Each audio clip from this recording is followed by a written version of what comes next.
babe. How are you doing? I'm great. It's been a while. And look at you on the cover of Esquire magazine. Let's just talk about this shot right there. Look at that. Yeah, well, there's Kuma. Kuma let me be on the cover with her. That was really sweet of her.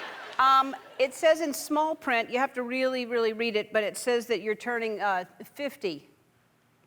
That's correct. Yeah. I'm turning 50. It was nice of them to put that on the cover of a magazine. Right.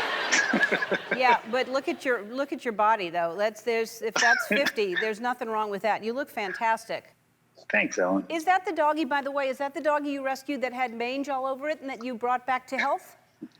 That was the one that I rescued. Yes, correct. That had mange all over her. She was a rescue from Texas. Yeah. Great state of Texas. After the hurricane, right?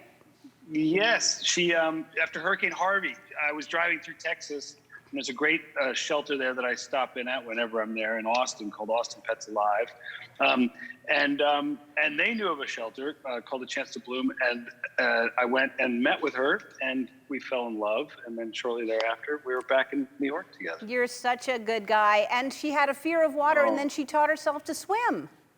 She did. I mean, really taught herself to swim. It wasn't like a thing. These girls you're seeing right now are the daughters of a friend of mine, and she was not excited about them swimming, and she became very attached to these two little girls, and then leapt into the pool to save them. I swear, it's not like it looks like something I made up that's on the dodo, but it's not. It's real. That's so sweet. And she now will alert, like if I say the word H-E-L-P, I won't say it now, she'll snap to attention, or she's really a very just such a grech dog. She's really fabulous. Well, she got lucky that you found her. And then the two of you, when you say you were in love, you're not joking, because you had formal Fridays that it's almost a little scary that this is what you did, Justin. I'm worried about you. We were in the midst of, New York at the time was in the midst of the pandemic. We were, we were in the thick of it. That was in March, April, May, somewhere around then, when we were sort of ground zero for, look at her go. And Jimmy Kimmel, our friend, was doing Formal Fridays over there on the West Coast with you for Children's Hospital, LA. And so I decided to participate also, because what else was I doing? I had nothing else to do. So I could spend all day getting us ready for those dinners and making dinners. I'd make her a little meal, and she would eat that. That's sweet. All right, let's talk about Mosquito Coast. Tell everybody what it's about and where you shot it. Oh, Lord.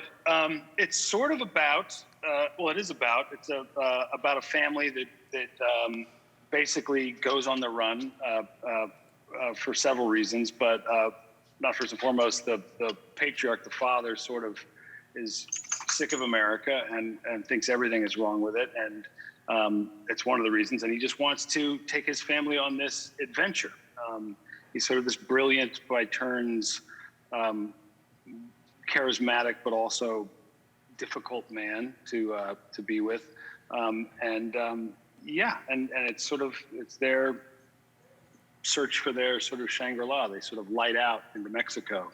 And we shot all over Mexico. We shot Mexicali, Puebla, Mexico City, Guadalajara, Punta Mita, all these great locations all over Mexico.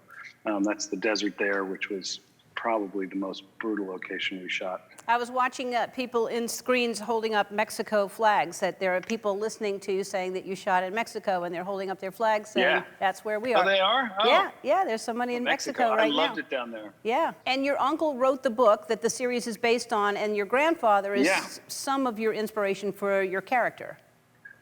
Well, he was the inspiration for the book, I think, an element of him.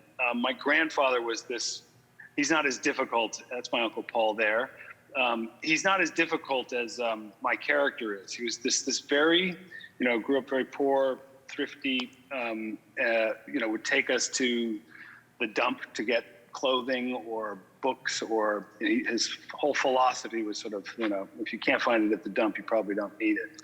It's actually not all that wrong, but you could just buy it probably cleaner. But yeah, he would take us there, me, my cousins, brothers and sisters, on weekends and things like that. Just a family outing to the dump. Yep. Well, Everyone has a different memory of childhood.